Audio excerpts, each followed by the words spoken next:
Bien, bueno, si quieren esperamos un minutito más y ya empezamos. Yo por mientras voy a ir presentándome y presentando a todo el equipo que va a estar en este webinar, compartiendo las presentaciones y los comentarios con todos los que están participando. Primero que nada, bueno, buenas noches y agradecerles muchísimo que estén acompañándonos en este martes lluvioso y a esta hora que uno ya quiere ir terminando la jornada y bueno, pusimos este webinar a esta hora, pero bueno, fue el día que mejor encontramos para los organizadores. Yo me presento para los que no me conocen, soy Luis Gómez, soy el presidente actual de la Sociedad de Ecografía Ginecológica del Uruguay y Medicina Fetal, ahora estamos en proceso de cambio de nombre de la sociedad, y soy profesor adjunto de la Unidad de Ecografía Gineco-Obstétrica y Medicina Fetal del Hospital de Clínicas. Este, bueno, agradecerle también al equipo de ADN Uruguay que nos brinda toda la logística y el apoyo para poder desarrollar esta actividad y otras actividades que hemos realizado a lo largo del año pasado y este año y las que vamos a seguir realizando. Bueno, trajimos este tema y la presentación, el webinar de hoy se llama Avances en pruebas genéticas preconcepcionales, prenatales y postnatales. Y bueno, en la sociedad estuvimos discutiendo la importancia de hacer este tema, de repasar conceptos que alguna vez vimos cuando fuimos estudiantes de pregrado, en segundo, primero, por allá que teníamos genética. Y bueno, nosotros que hacemos obstetricia, tanto del diagnóstico prenatal ecográfico como la obstetricia clínica, o el que recibe al recién nacido, o el que hace el asesoramiento genético, me parece que es importantísimo repasar esos conceptos y reafirmar algunos, y bueno, y también saber con qué métodos disponemos acá en Uruguay para poder acercarnos al diagnóstico bueno, y asesorarnos en ese sentido y esperemos que estas presentaciones cumplan ese objetivo. Vamos a contar con los expositores, que son Victoria Alzogaray, que es bioquímica clínica y es bióloga molecular y además es directora técnica del laboratorio ADN Uruguay, que va a hacer una presentación. Y después también el doctor Andrés Corbut, que es genetista clínico y a su vez es asistente grado 2 de anatomía patológica del Hospital de Clínicas. Y después, bueno, vamos a hacer un panel de discusión en el que vamos a presentar diferentes opiniones o dudas también podemos presentar, Marce, a los expositores, que siempre quedan dudas y quedan conceptos reafirmados, así que vamos a tener la posibilidad de hacer esos comentarios. Vamos a estar el profesor Marcelo de Agostini, que es profesor agregado de la Unidad Académica Ginecológica B por la Unidad de Ecografía y Medicina Fetal, y a su vez es el actual tesorero de la Sociedad de Ecografía y bueno, y es un fundador, si no me equivoco, de la Sociedad Científica, de la Sociedad de Ecografía Ginecológica del Uruguay. El doctor Álvaro Dendi, que es profesor adjunto de neonatología, es el secretario general de la Sociedad Uruguaya de Neonatología y además es especialista en cardiopatías congénitas. Así que bueno, no les voy a robar más el tiempo y vamos arrancando con la primera presentación. ¿Te parece, Victoria? Sí, perfecto. Voy compartiendo pantalla.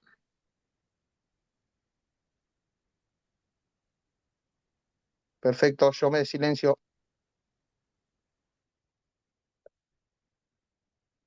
Ahí espero que se vea bien.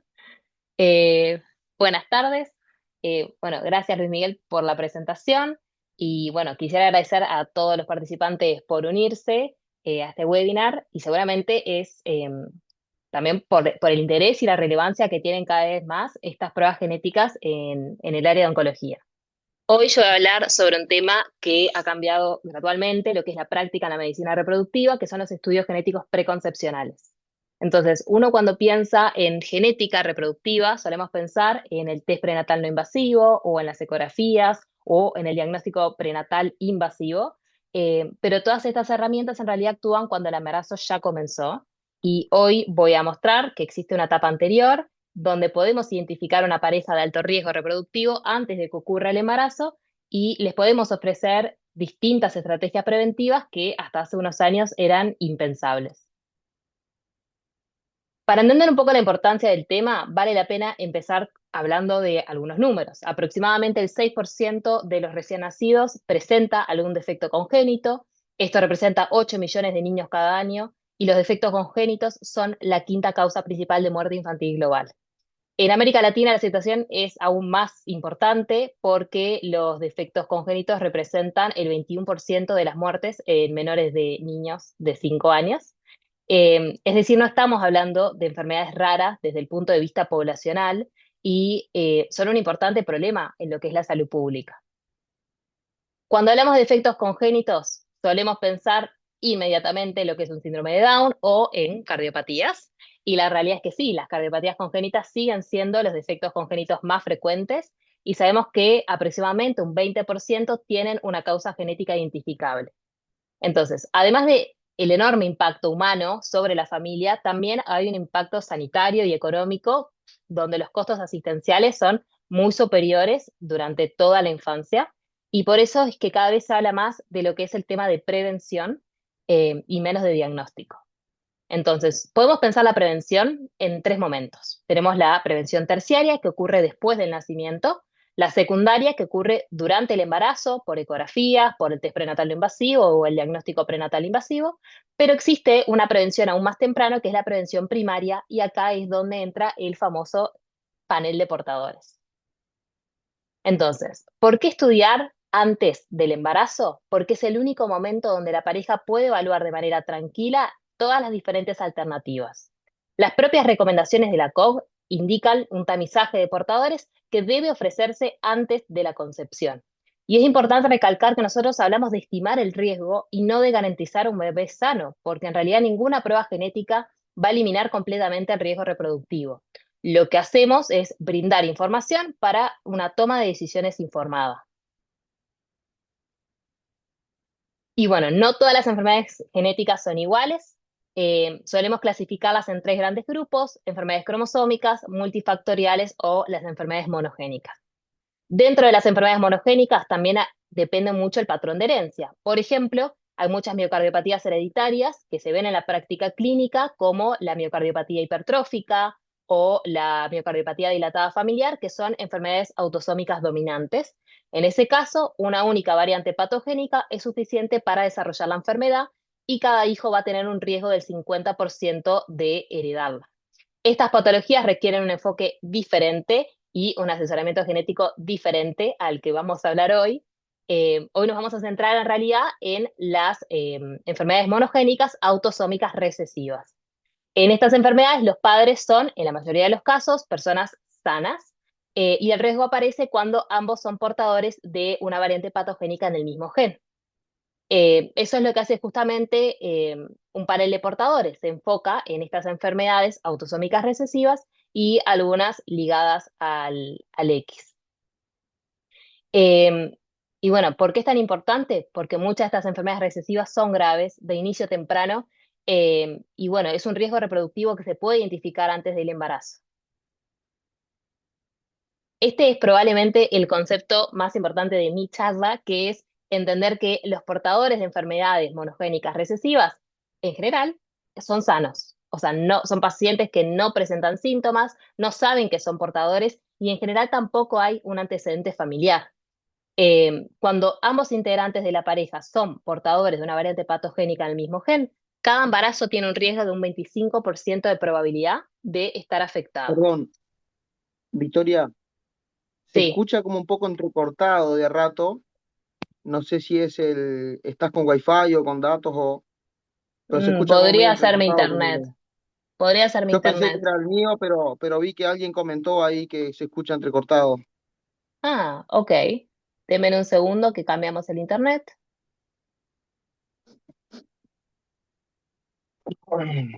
A ver si mejoramos. Me doy 2 segundos para por el internet.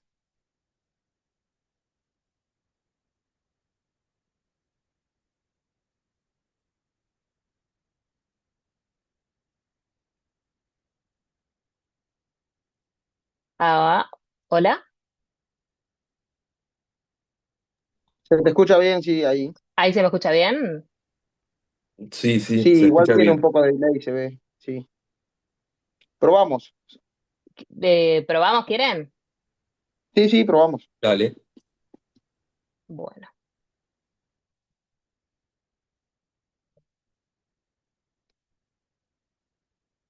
a ver. Capaz que me saco el video por las dudas. A ver si ayuda también a eso. Bueno, perfecto.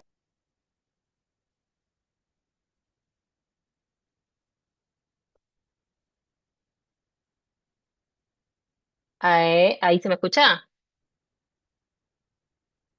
Sí, se escucha bien. Bien.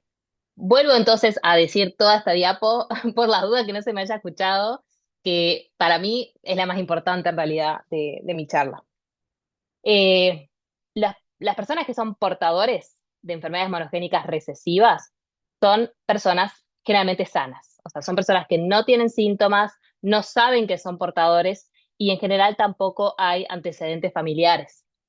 Cuando ambos integrantes de la pareja eh, son portadores de variantes patogénicas en el mismo gen, cada embarazo va a tener un riesgo de un 25% de probabilidad de tener la descendencia afectada.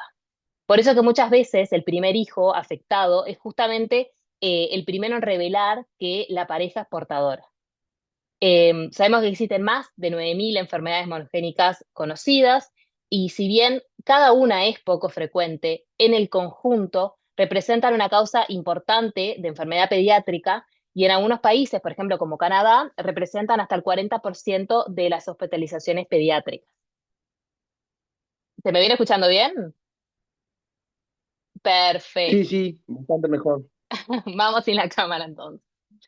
Y bueno, entonces, si hablamos de números, casi todos los humanos, el 84% de las personas, somos portadores de enfermedades recesivas, o sea, somos portadores sanos.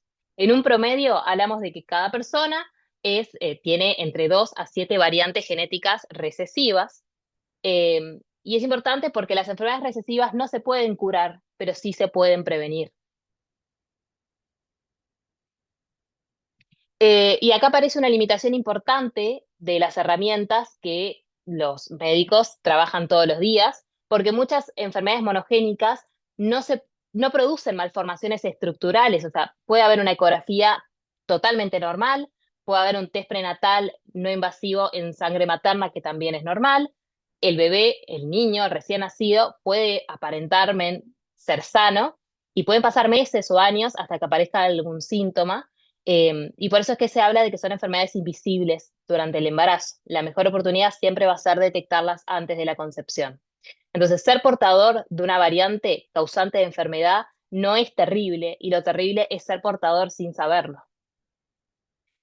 Entonces, ¿qué es lo que hace la prueba del panel de portadores? Va a buscar variantes patogénicas en genes asociados a enfermedades autosómicas recesivas y ligadas al X. No estudiamos si la persona está enferma, vamos a estudiar si es portadora de una enfermedad recesiva. ¿A quién se debería ofrecer? Idealmente a cualquier pareja que esté planificando un embarazo, especialmente en lo que es reproducción asistida y consanguinidad. Lo interesante es que distintos estudios internacionales demuestran que entre un 2 a un 5% de las parejas estudiadas van a ser parejas de alto riesgo, es decir, no es una situación excepcional. Y bueno, ¿qué dicen las guías? Eh, la realidad es que las guías siempre se están actualizando con el tema de genética y muchas de ellas, por ejemplo, la guía americana de genética, recomienda ofrecer un panel de portadores expandido a todas las personas que estén planificando un embarazo o incluso que ya estén embarazadas. La COV habla, en cambio, que el panel de portadores se tiene que ofrecer antes del embarazo y que es aceptable, sí, distintos enfoques, aunque reconoce el crecimiento de los paneles más amplios cada vez. Y bueno, cada una tiene sus guías, pero en principio todas reconocen que hay distintos niveles de paneles de portadores y distinta cantidad de información que le podemos ofrecer al paciente. Entonces, existen paneles de distintos tamaños. Los paneles más pequeños incluyen las enfermedades clásicas como fibrosis quística, equifrágil, atrofia muscular espinal, Duchenne, fenilcetonuria, enfermedad de Wilson, pérdida auditiva hereditaria y más. Después tenemos paneles intermedios que agregan enfermedades metabólicas, neuromusculares, cardiovasculares, inmunes y multisistémicas, hasta los paneles más amplios que estudian más de 2.000 enfermedades monogénicas recesivas. La elección va a depender del contexto clínico, del presupuesto y del objetivo del estudio. Por ejemplo, en reproducción asistida muchas veces se prefieren los paneles más amplios. El alcance de un panel de portador es muy amplio. Entre lo que son los paneles intermedios y grandes, sabemos que podemos estudiar enfermedades que producen cardiopatías congénitas, miocardiopatías severas en la infancia o incluso que se puedan asociar a una muerte súbita. Un ejemplo, el síndrome de Ellis-Van-Creveld, donde vemos que una de las manifestaciones frecuentes son las cardiopatías congénitas, pero después también tenemos enfermedades metabólicas como POMP o la deficiencia del BCAD, que pueden producir miocardiopatías severas desde los primeros meses de vida. Otro aspecto importante es el tema de la frecuencia de los portadores, que va a cambiar según la población. Hasta hace algunos años se elegían estudios, o paneles de portadores de distintos tamaños según la etnia. Hoy sabemos que en realidad esto es cada vez menos útil, especialmente en nuestra población, en latinoamericana, donde existe una gran mezcla poblacional, y por eso los paneles expandidos ofrecen un mejor rendimiento que buscar unas pocas enfermedades, ¿no? O sea, por ejemplo, para fibrosis quística, 1 de cada 25 personas somos portadoras. Atrofia muscular espinal, 1 de cada 40, 70 personas somos portadoras. Anemia falciforme, 1 de cada 10 personas de origen africano. Bueno, con los datos que en Uruguay sabemos que nace un niño cada 26.000 nacidos vivos. Y bueno, enfermedad de Canavan, que si bien es más prevalente en la población de ascendencia judía askenazí, existe un riesgo también en la población general. La enfermedad genética, o sea, la diversidad genética hace que sea necesario tener esto en cuenta y estudiar múltiples enfermedades independientemente del origen que pueda declarar una persona en un formulario. Y bueno, en Uruguay ya existen situaciones donde indicamos estudios preconcepcionales. Por suerte tenemos una ley de reproducción asistida y hay una normativa vigente. Según la reglamentación del Ministerio de Salud Pública, se tiene que estudiar la fibrosis quística en los hombres que tienen azospermia o oligospermia severa de causa desconocida. Se tiene que estudiar el equifrágil en mujeres con una insuficiencia ovárica prematura. Y en los donantes de gametos es obligatorio el estudio de la fibrosis quística, pero cada clínica trabaja a su manera. O sea, en Uruguay hay 3 clínicas de fertilidad y hay algunas que a sus donantes les hacen un panel pequeño de 10 enfermedades y hay otras que solamente hacen lo obligatorio, que es la fibrosis quística. ¿Qué pasa para el resto de las parejas? Capaz que no están en una clínica de fertilidad, porque cada vez hay más gente que se informa, que busca en internet, que lee y consulta por estos paneles preconcepcionales. En general, estas personas consultan con un ginecólogo, consultan con un profesional de la salud y siempre vienen con alguna recomendación de su médico tratante sobre qué panel o qué estudio preconcepcional realizar.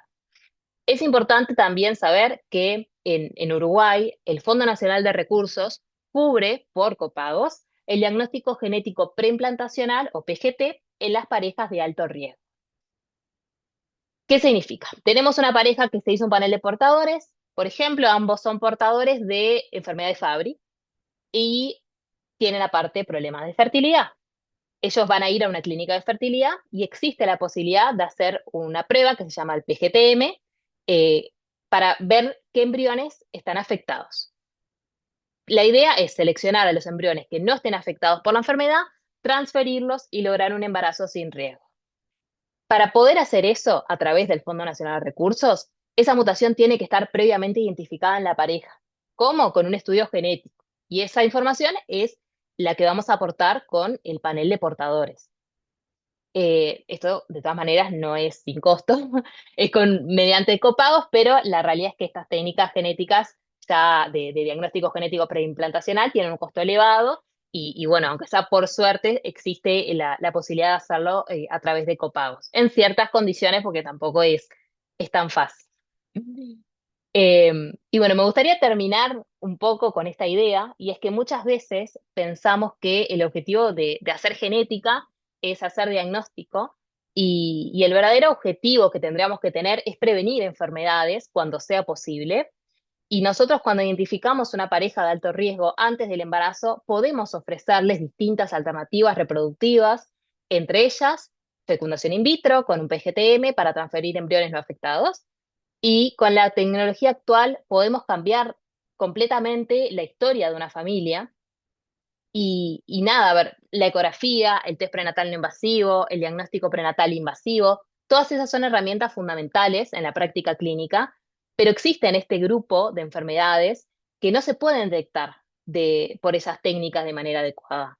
Y para esas enfermedades, la mejor herramienta sigue siendo el test preconcepcional antes del embarazo. Y bueno, como personal de la salud, nosotros somos quienes tenemos esta primera oportunidad, ¿no? de entender lo que son estas pruebas, eh, y hablar, a fin de cuentas, con los pacientes. Y bueno, el screening oportuno va a transformar vidas. Muchas gracias.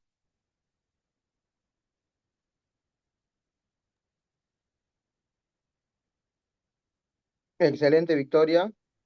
Obviamente esto a mí me sobrepasa por mucho. Desde, desde que estudiamos genética en segundo y primero, después no me acuerdo si lo vimos de nuevo, capaz que en materno infantil lo volvimos a ver.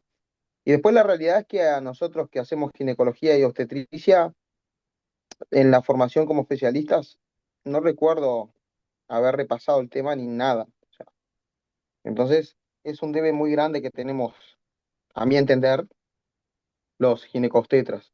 Y bueno, y a veces es tanto el déficit en conocimiento que tenemos que no nos damos cuenta ni de cuándo debemos derivar a la paciente o a la pareja, en realidad, antes de tiempo. Esto que viste vos está muy bueno y yo creo que los que más manejo tienen de todo eso son los que hacen reproducción asistida, que son los que en general a veces la paciente concurre, pero claro, termina llegando ahí la pareja ya declarada estéril, ¿no? La que ya viene intentando y que fracasa hace años, pero capaz que se podía haber llegado mucho antes y hacer una prevención a tiempo. Pero bueno, yo creo Por que está bueno los suerte, comentarios. por suerte, en realidad yo creo que, o sea, lo que vemos a la práctica es que cada vez más ginecólogos, no especialistas en fertilidad, se animan a A mandar. investigar, a hablar de estas pruebas. Sí, sí, sí, sí. O sea, la realidad es, las recomendaciones son claras. La idea no es llegar al A especialista en ese nivel. fertilidad, claro. Entonces, está bueno que cada vez se interioricen más con estos temas. Está bueno haber traído el tema a discusión. Ahora que vi tu presentación, más seguro me siento de haber traído el tema a la mesa.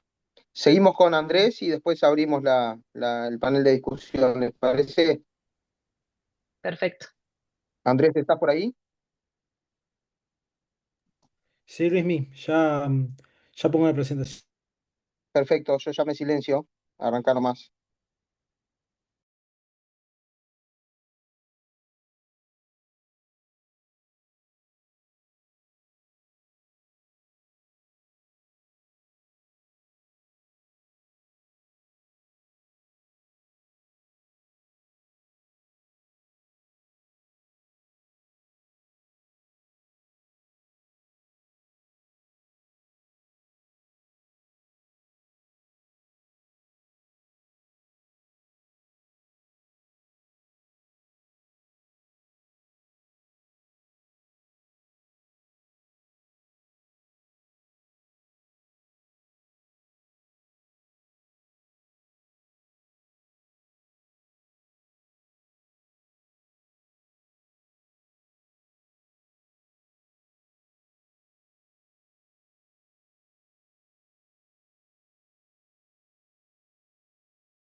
¿No estás pudiendo, Andrés?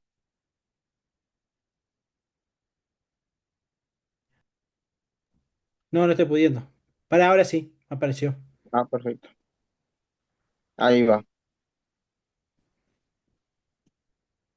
Bien, ahí se te ve tu pantalla, sí. Ahora sí, Bien, perfecto. bien. Dale Bueno, nomás. este, yo les voy a hablar un poquito de las pruebas genéticas prenatales y postnatales. Este, un pantallazo, esto lo hacemos en Casmu. Lo venimos trabajando de hace 2 años. Obviamente con el equipo de ginecología. este, en el cual les voy a hablar de qué se tratan cada prueba, un pantallazo general y cómo son los pasos a seguir y de qué se trata. Hay muchos ginecólogos, muchos neonatólogos que están presenciando. Más que nada, entender conceptos acerca de estas pruebas y por qué es que se piden y para qué tipo de enfermedades. Les voy a empezar mostrando esto, las 3 etapas de diagnóstico. La primera etapa es lo que abrió Victoria, un pantallazo general. La pareja, no sabemos qué material genético tiene, que tiene su genoma, en el cual, obviamente, ¿no? Este, Generalmente a la consulta vienen por problemas de infertilidad, abortos espontáneos a repetición, ¿no? En el cual, obviamente, o tenemos una pareja que tiene antecedentes familiares de cierta enfermedad hereditaria. Por lo tanto, como nombró Victoria, que lo nombró muy bien los pasos, se le va a hacer los otros estudios. Ahora nos vamos a basar en etapa 2 y 3 de estas prevenciones, ¿no? Primera etapa prenatal, ¿no? Cuando ya la mujer está embarazada y tenemos que ver qué medidas tomar, ¿no? Para prevenir ciertas enfermedades. Y luego, después del nacimiento, la postnatal. Vamos a ver la etapa 2 y 3. Para empezar, un pantallazo, más o menos todos ya lo sabemos, la clasificación de las enfermedades genéticas, ¿no? Tenemos anomalías cromosómicas, tanto numéricas, estructurales, en el cual tenemos a nivel de los cromosomas, ¿no? Acá el defecto es a nivel de los cromosomas, en el que cual puede haber un cromosoma de más, un cromosoma de menos, un pedacito de más o un pedacito de menos. Después tenemos mutaciones, como las mutaciones puntuales, que es la herencia monogénica, la que comúnmente es la herencia mendeliana, ¿no? Que como bien sabemos, que son autosómicas dominantes, recesivas o ligadas al X. Estas intervienen un gen, o sea, como yo siempre digo, una letrita a nivel del genoma. Y después tenemos modos de herencia, que son de modo de herencia no tradicional, en el cual tenemos mutaciones dinámicas, disomía parental, los mosaicismos, ¿no? Les voy nombrando más o menos, las mutaciones dinámicas son repeticiones de tripletas a nivel del genoma que generan una alteración. La disomía uniparental son dos cromosomas del padre o de la madre, que por lo tanto nos generan enfermedades recesivas o alteraciones de los genes en imprinting. El mosaicismo, que quiere decir que tenemos dos genomas diferentes, o sea, unas células dentro del organismo tienen, por ejemplo, una triploidía y otras no, ¿no? La herencia mitocondrial, que es la herencia que sería materna, que se dice. Después alteraciones de imprinting, que tenemos alteraciones de la epigenética, que tenemos cuando se inhibe ciertos genes, ¿no? Y por supuesto la famosa herencia multifactorial, ¿no? Con enfermedades complejas como la hipertensión, diabetes, etcétera, etcétera, en el cual intervienen muchos genes. Para seguir, vamos a empezar la diferencia que son las técnicas de tamizaje y diagnósticas. Una técnica de tamizaje es cuando tenemos que tiene que tener una gran sensibilidad y especificidad, ¿no? Que lo vamos a utilizar en la población general, ¿no? Y después las técnicas diagnósticas son técnicas que son confirmatorias, o sea, vamos a confirmar un diagnóstico. El test prenatal no invasivo, el NIPT, no, es una técnica de tamizaje. ¿De qué se trata? El test, como ya dije, una técnica de screening, vamos a utilizar el ADN fetal a nivel de la sangre materna. ¿Qué pasa? La placenta verde del trofoblasto libera ADN fetal, que es aproximadamente el 10%.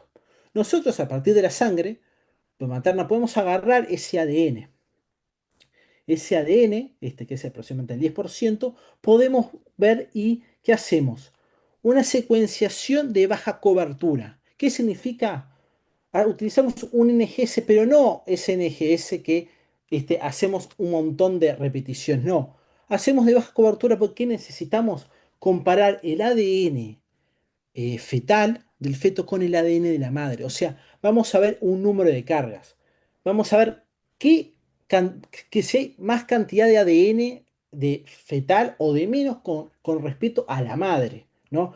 Vamos a ver las repeticiones que tenemos, vamos a ver los SNP, o sea, las repeticiones en un solo nucleótido, repeticiones en tándem, y así poder comparar si tenemos ADN de más o de menos. ¿No? Es muy importante que generalmente se detecta a partir de la cuarta semana, pero se recomienda realizarlo a partir de la novena o décima semana, ¿no? ¿Cuáles son las indicaciones para realizar un IPT? Bueno, primero la edad materna. Acordemos que a partir de los 35 años aparece la no disyunción meiótica, que quiere decir, acuérdense que en el óvulo los cromosomas se mueven a partir de los microtúbulos. A partir de los 35 años, que los microtúbulos son los hilitos que separan para la meiosis, ¿no? Para así decirlo, ¿no? En la metafase, en la anafase los va separando.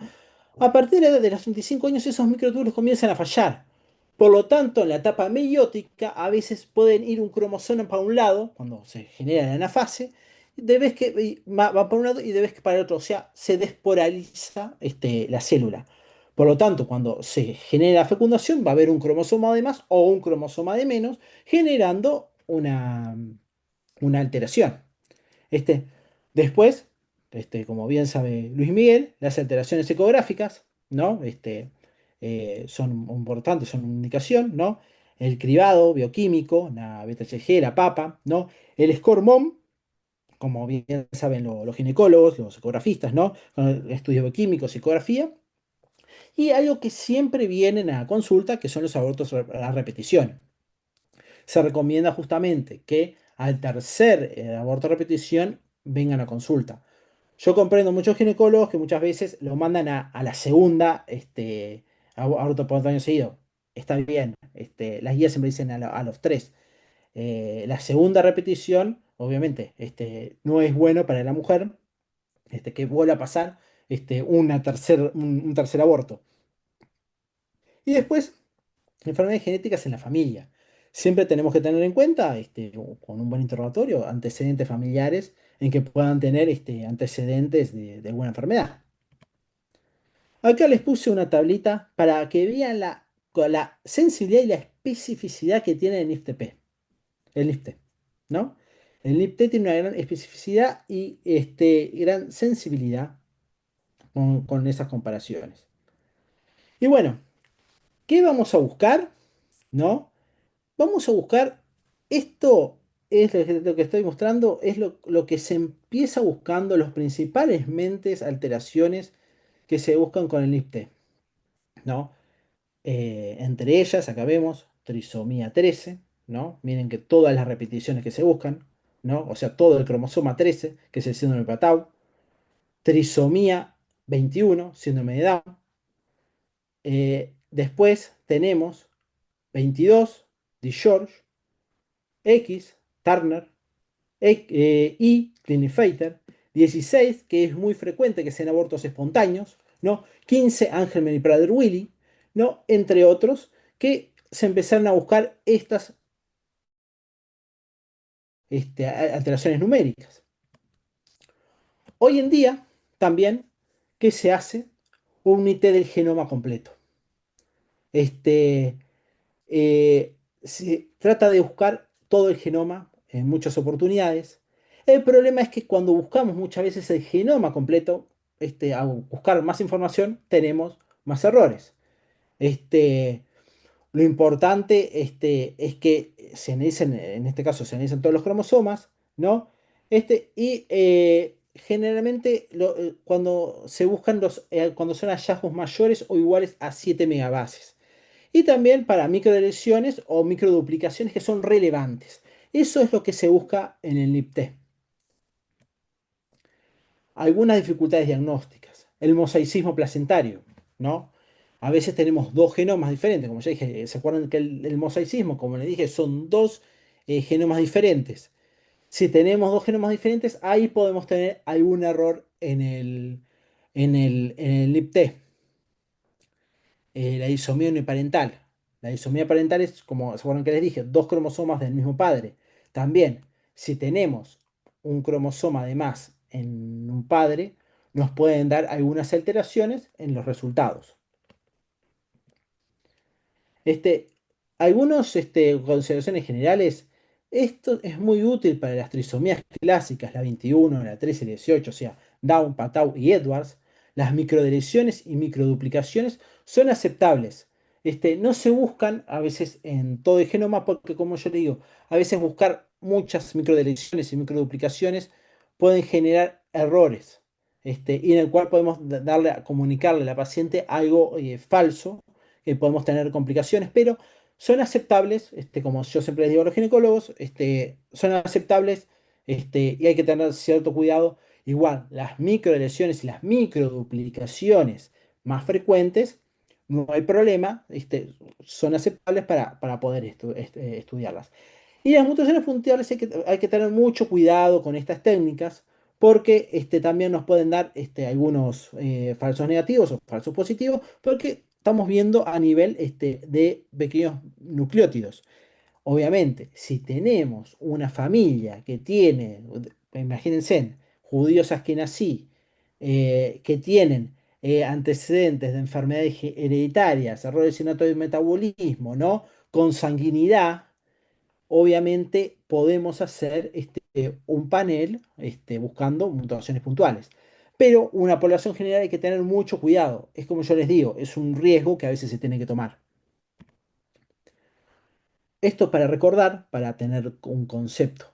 Acuérdense que el genoma humano no va a aceptar ADN de más ni de menos, ¿no? Cuando tenemos ADN de más, el genoma humano, o de menos, el genoma humano lo va a rechazar. Por lo tanto, se genera un aborto espontáneo. Por eso muchas veces las triploidías, las monosomías, se generan abortos. Los únicos que son tolerables, que el genoma humano lo tolera, que son las aneuploidías, son el cromosoma 21, 18, 13 y los cromosomas sexuales. ¿Saben por qué el cromosoma 21, 18, 13 son tolerables esas trisomías? Porque tienen muy pocos genes.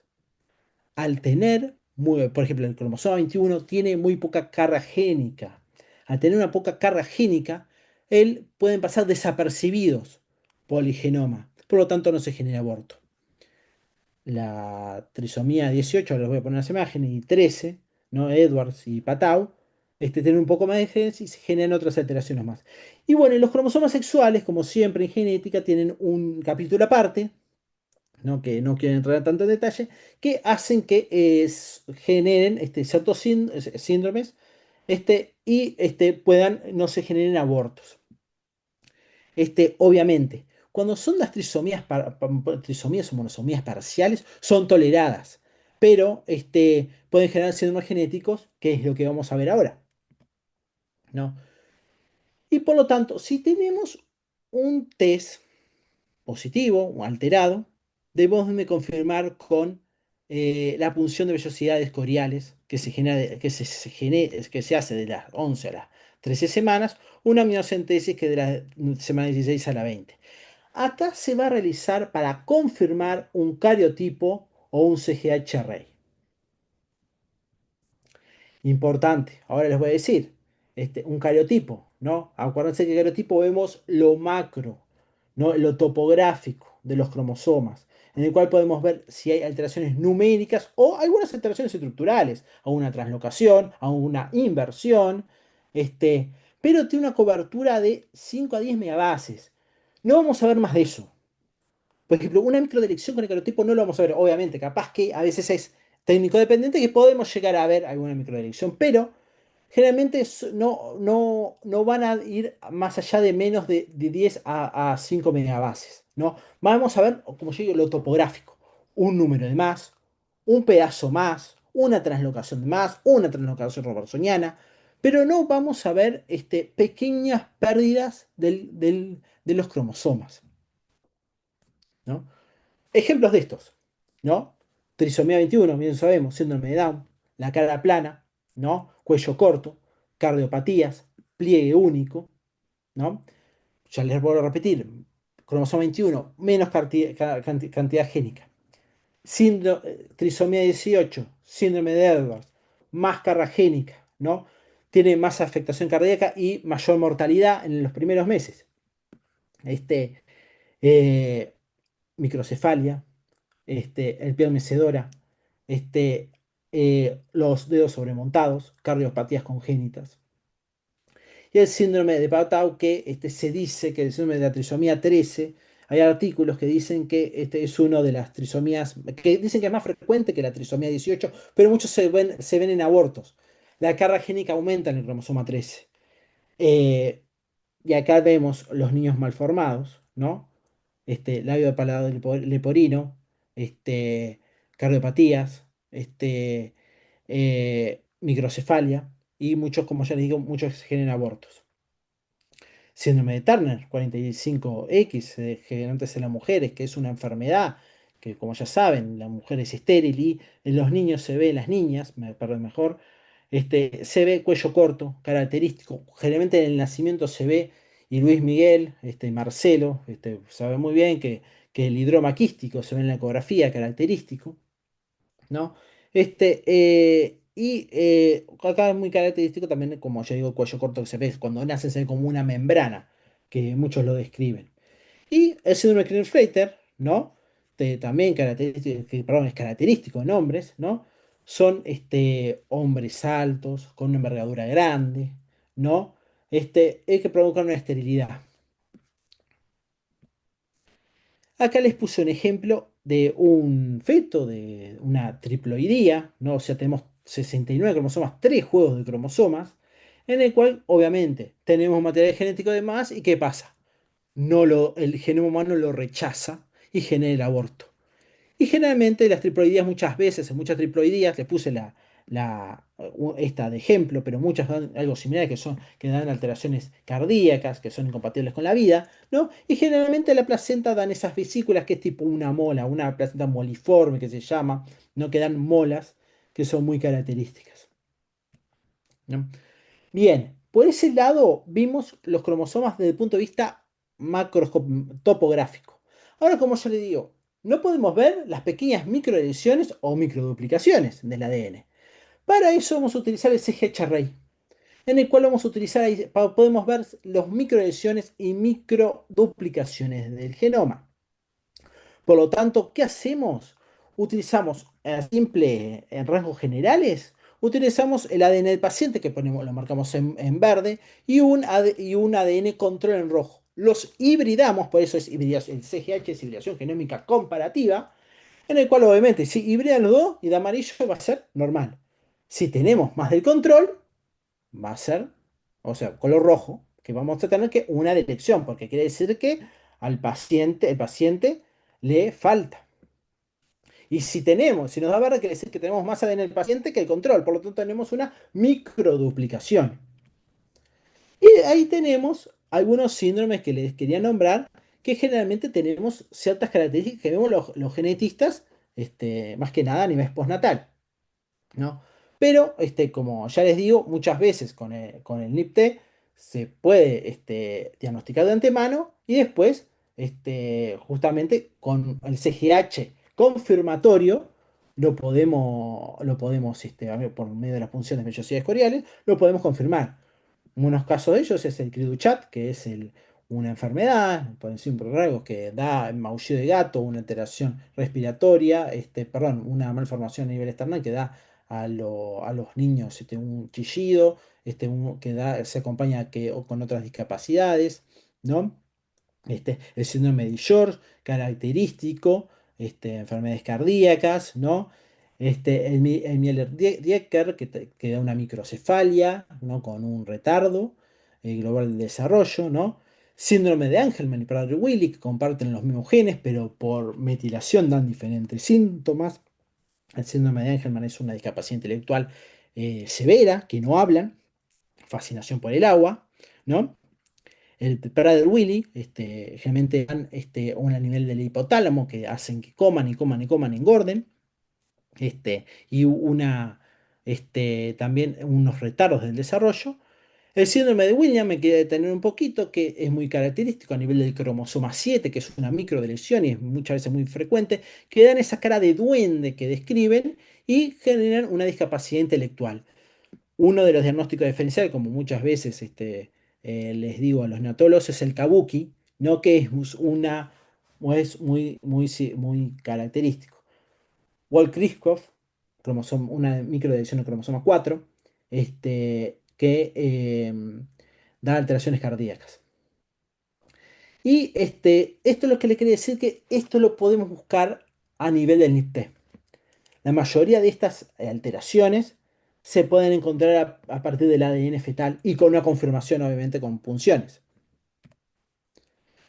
Para ir terminando lo del ADN fetal, ningún test es perfecto, ¿no? Como ya les dije, podemos tener algunas alteraciones a nivel de cromosoma, unas microdeleciones, microduplicaciones que capaz que no pueden ser vistas y en el cual podemos tener alteraciones. Y por supuesto se deben confirmar con la punción de vellosidades escoriales, ¿no?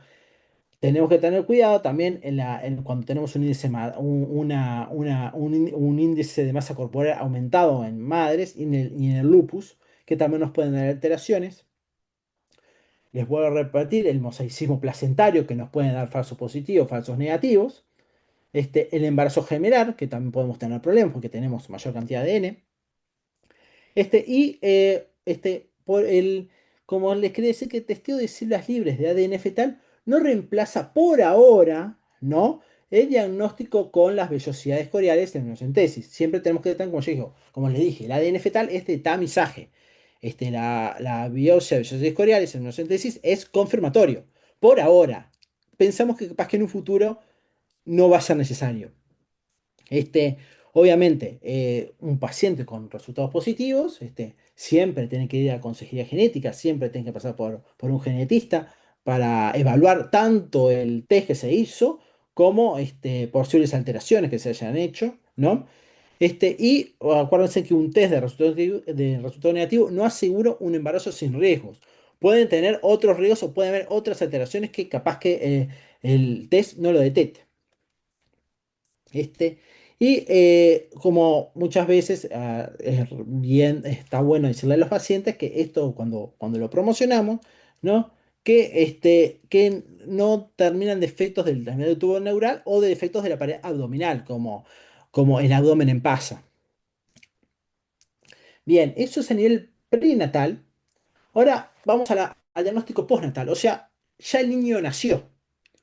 El niño nació, en el cual le encontramos algo que le tenemos que dejar en una técnica genética.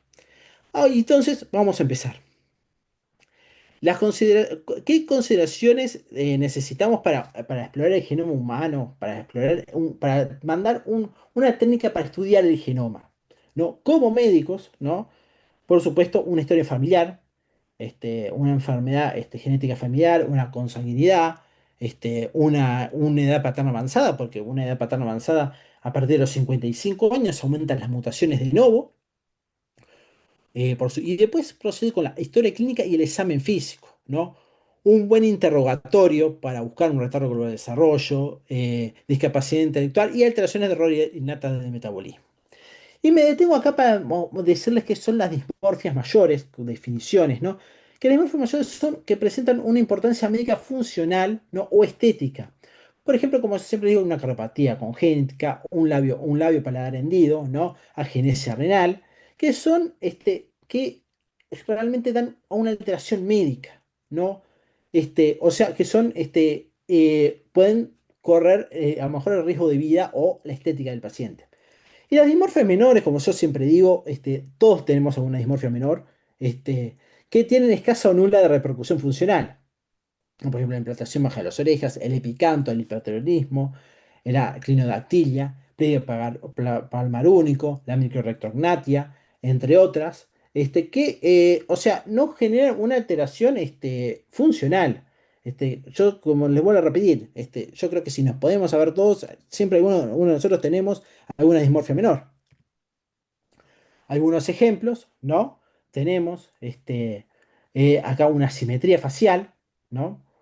Una microcefalia, una sindactilia, que es cuando se unen dos dedos, el coloboma iris, ¿no? Muy frecuente, que se da en el Marfan, la polidactilia, la oreja, que cuando tenemos un mamelón auricular, ¿no? Que muchas veces se relaciona a alteraciones renales, ¿no? Y acá les puse cuando tenemos una implantación baja de las orejas. Acuérdense en que se va con la comisura a nivel orbital o la comisura a nivel ocular, que se ve que tiene que tener a la misma altura. Cuando desciende, ahí tenemos que decir que tenemos una baja implantación. Por eso siempre la implantación bajo de orejas se tiene que ver de costado, de perfil. Por lo tanto, cuando tenemos, una vez que vemos a nivel postnatal al niño, llegamos a ver si podemos llegar a un síndrome, ¿no? En el cual tenemos que un síndrome que es un conjunto de signos y síntomas que podemos llegar a dar, a ponerle un nombre. Por ejemplo, el síndrome de Down, ¿no? Tenemos ciertas características que le podemos un no, tiene ciertas características físicas, signos y síntomas que vamos a decir que es un síndrome de Down, un síndrome de Noonan, por ejemplo, que tenga alteraciones cardíacas y un retardo global de desarrollo. Una secuencia son un patrón de múltiples anomalidades que van a dar una alteración secundaria que es debido a un defecto primario. Por ejemplo, la secuencia de Potter. La secuencia de Potter es a nivel renal, no se desarrolla bien los riñones, por lo tanto, disminuye, se genera un oligoamnios por la orina y por lo tanto genera una alteración a nivel pulmonar. O sea, es una secuencia. ¿No? El Pierre Robin es algo similar, algo similar con respecto a la secuencia, ¿no? Con respecto al síndrome a la secuencia de Potter. La secuencia de Pierre Robin es una malformación a nivel mandibular, una mandíbula queda pequeña, en el cual hace que la lengua no se desarrolle bien y se genera hacia atrás y genera alteraciones respiratorias. Y después tenemos una asociación que son anomalías de presentaciones múltiples sin una relación etiológica determinada. Esto es lo que tenemos que tener en cuenta para qué, para lo siguiente, para ver qué tipo de técnicas utilizar a nivel postnatal. Si yo sé, me veo bárbaro con los signos y síntomas a qué me estoy enfrentando, voy a utilizar una técnica dirigida. O sea, por ejemplo, estoy seguro de que el paciente tiene un síndrome de Noonan, le voy a poner un panel de genes, especificar a esos genes, ¿no? Estoy seguro de que puede ser un síndrome de Prader-Willi o Angelman, le pido un FISH, a ver si tiene una lesión, ¿no? Tengo dudas si hay una secuenciación de tripletas o hay un gen determinado, un QFPCR, ahora lo vamos a ver. O por ejemplo, una metilación de regiones del ADN también en un síndrome de Angelman Prader-Willi. Pero a veces, ¿qué pasa? Como los pacientes no leen los libros, y a veces es algo inespecífico lo que estamos viendo, tenemos que utilizar las técnicas que yo le llamo al barrer. ¿Qué quiere decir eso? Que es que no sabemos a qué nos estamos enfrentando. Tenemos idea de que puede ser algo genético, sí, porque tiene una microcefalia, una alteración cardíaca, pero no podemos darle un nombre clínicamente, no sabemos qué puede ser. Por lo tanto, utilizamos lo que yo digo técnicas al barrer, que empezamos con un cariotipo, o sea, vamos de lo topográfico a lo mínimo, a lo que es el ADN, a las mínimas letritas. Por lo tanto, acá les puse para que vean, ¿no? Un dibujito. Las dirigidas se van al centro. Las del barrer montamos un montón de flechas para ver a qué le pegamos. El cariotipo, empezamos como yo decía, el cariotipo, vemos lo macro, lo topográfico. Empezamos ahí, si presenta alguna alteración de las estructuras o algún número de más. Continuamos con el CGH, si tenemos una microduplicación, una microdeleción. Y después terminamos con una secuenciación del exoma o un genoma completo para buscar las mínimas letritas, digamos así, mínimas alteraciones monogénicas del ADN. para repasar un poco la técnica, QFPCR, MLPA, son un montón de secuencias que se hacen. Se usa un PCR, se buscan sondas con fluorocromo marcados, ¿no? En el cual podemos ver si hay una trisomía, ¿no? Una disomía, ¿no? Con los proteínas marcados. El MLPA es lo mismo, es muy similar al PCR, pero se monta un montón. Son como un montón de PCR a la misma vez que se buscan en varios genes. ¿Para qué son importantes muchas veces que se usa el PCR y MLPA, más que nada el PCR? Se usa para buscar muchas veces si hay una triploidía, una aneuploidía en punción de vellosidades, por ejemplo, si sospechamos un síndrome de Down a nivel prenatal.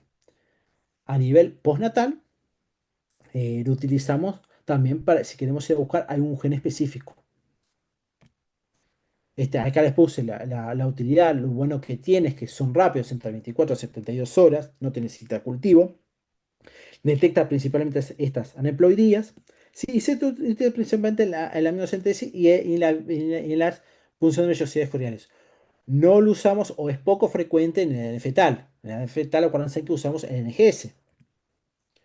Otra técnica que utilizamos es el FISH, ¿no? Que el FISH queremos ver cierta región del genoma, por ejemplo, una microdelección, ya que estamos en el Angelman, ¿no? Queremos ver si hay una microdelección ahí o si está el gen o no.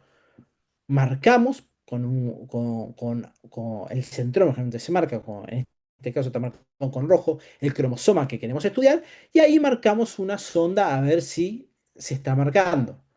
Si se marca de más, quiere decir que una microduplicación. Si tenemos de menos, una microdeleción. En verde es la que se marca la sonda a estudiar. Y después, por último, tenemos el NGS, que es para determinar, como ya dije, las enfermedades monogénicas que tenemos que estudiar. Que ahí es lo que tenemos, diferentes etapas. Paneles de genes. Los paneles de genes que son, por ejemplo, queremos buscar una enfermedad, sospechamos que es un síndrome, imagínense, un Nonan o otra enfermedad que sospechamos que sea una enfermedad a nivel neurodegenerativa o neuronal. Entonces buscamos un panel de genes para esas enfermedades. Un exoma dirigido es que estudiamos todo el exoma, ¿no? O sea, un exoma, acuérdense que el exoma es lo que genera las proteínas y el 80% de las enfermedades están en el exoma. Entonces vamos a estudiar, vamos a dirigirnos a esa parte del ADN, al exoma. El exoma clínico, estudiamos todos los exomas que causan enfermedades. Y el exoma completo es que estudiamos el exoma de todo el genoma humano. Y el genoma completo, obviamente, ahí incluimos los intrones y unidades no codificantes del ADN. Y bien, esto tiene su precio, no solo su costo en plata, sino también su costo en estudio y su costo en errores. Imagínense, si vamos a estudiar ciertos paneles de genes más chicos, vamos a tener menos errores que estudiar el genoma completo. Por eso, estudiar un exoma completo de primera a veces es medio difícil porque podemos tener muchos errores, que ahora les voy a mostrar. A partir de eso llegamos a las variantes, ¿no? Que las variantes se clasifican en patogénicas, que son lo que comúnmente llamamos mutaciones, pero hoy en día se dicen variantes, se cambió mutaciones por variantes patogénicas, ¿no? Las variantes patogénicas, que son las que generan una patogenicidad. Las probablemente patogénicas, que son muy similares a las que dan a las patogénicas. Este, Después tenemos las benignas y las probablemente benignas, que son las que comúnmente no generan ninguna alteración. Y tenemos acá las BUS, las variantes de significado incierto, que son el terror de los genetistas, que no se sabe dónde clasificarlas, que pueden ser patogénicas o benignas, en el cual esto nos cuesta demasiado porque es lo que comúnmente tenemos que reanalizarla, ver la secuenciación, en qué parte caen del genoma, conversar con el bioquímico, hacer algo multidisciplinario para ver si realmente entra patogénica o no. Es muy importante esto porque estamos sellando un diagnóstico o no de un paciente. Algunos ejemplos de esto, enfermedades recesivas, ¿no? Tenemos enfermedades recesivas porque padre y madre son portadores y el feto, los hijos tienen la enfermedad. Este, y muchas veces el NIPT no lo detecta. Mejor dicho, generalmente no lo detecta porque no lo vamos a buscar. Siguiente, los errores en nota del metabolismo. Son enfermedades recesivas, ¿no? En el cual generan grandes alteraciones del metabolismo y muchas veces se detectan ya a largo plazo, en el cual es muy importante muchas veces detectarlo tempranamente para un buen diagnóstico y tratamiento. Y bueno, resumiendo, ¿no? Esto sería lo que hablamos, este, lo que habló Victoria al principio, ¿no? La pareja, no sabemos qué ADN tiene, este, le hacemos secuenciaciones, estudios de ADN, en el cual si detectamos alteración de ADN de la pareja o de uno de los dos, ¿no? Podemos hacerle un diagnóstico genético preimplantacional, ¿no? Con una fecundación in vitro, ¿no? Como habló muy bien Victoria.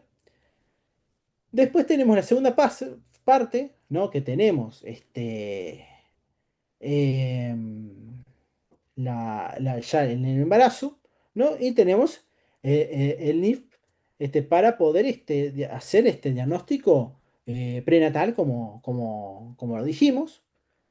Y después tenemos la tercera, que tenemos el niño, para ver si tiene alguna alteración hereditaria y realizar las técnicas correspondientes de secuenciación o este, las que necesitemos, ya sea del genoma, el exoma, ¿no? El farmacogenética, porque a veces también necesitamos algún fármaco que no le funciona, y poder llegar a una conclusión en total.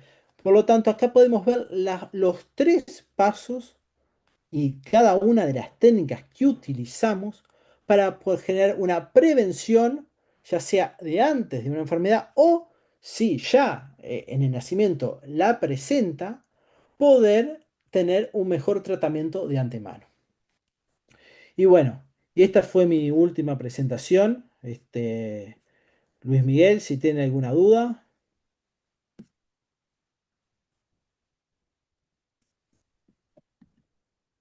Bueno, perfecto, Andrés. Nada, yo quiero felicitarlos a los dos, tanto a Victoria como vos, Andrés, por las presentaciones excelentes que nos compartieron. Obviamente, a mí al menos me sobrepasan un montón de los conceptos que transmitieron. Algunos sí, uno los va incorporando con la experiencia, con el tiempo y con el estudio, pero bueno, creo que por lo menos las ideas generales y grandes, más o menos las entendí. No sé si, Marcelo, querés comenzar vos con algunos comentarios o empiezo yo. Me parece que Álvaro está bueno dejarlo para el final porque es la parte neonatal. Bueno, Marce, dale, ¿está? sí estoy acá. Bueno, primero agradecer a los más de 100 colegas inscriptos al webinar, agradecer a la disposición de toda la sociedad y el equipo de ADN Uruguay que apoyó este evento y sobre todo la idea del Nobel presidente de hablar de un tema de genética y de actualizar para el manejo clínico práctico de esto en la diaria. Eh, Agradecer a los 70 casi espectadores que siguen estando acá.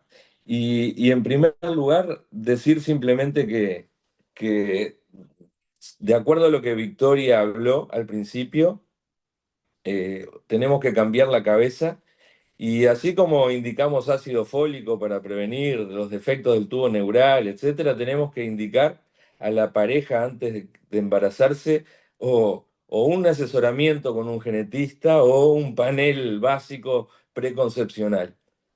En estos últimos años eh, desde el 2010 aproximadamente creo que arrancó el tema del ADN. Hace 15 años he vivido la evolución en la práctica de los avances de estas técnicas y bueno, y se han puesto cada vez más eh, a la mano.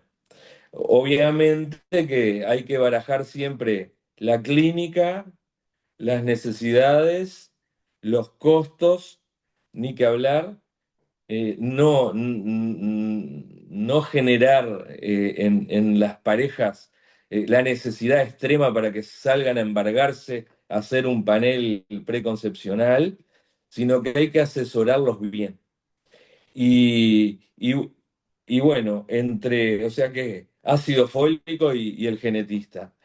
En cuanto a lo prenatal, que es lo que nosotros en la diaria vemos, nosotros en la imagen, por ejemplo, también hace 30 años que estamos viendo el desarrollo y la evolución del estudio de screening ecográfico en el primer trimestre del embarazo con la vedette, la translucencia nucal, el hueso nasal, el ducto venoso, el flujo tricuspidio, todo lo que fue pasando por ahí.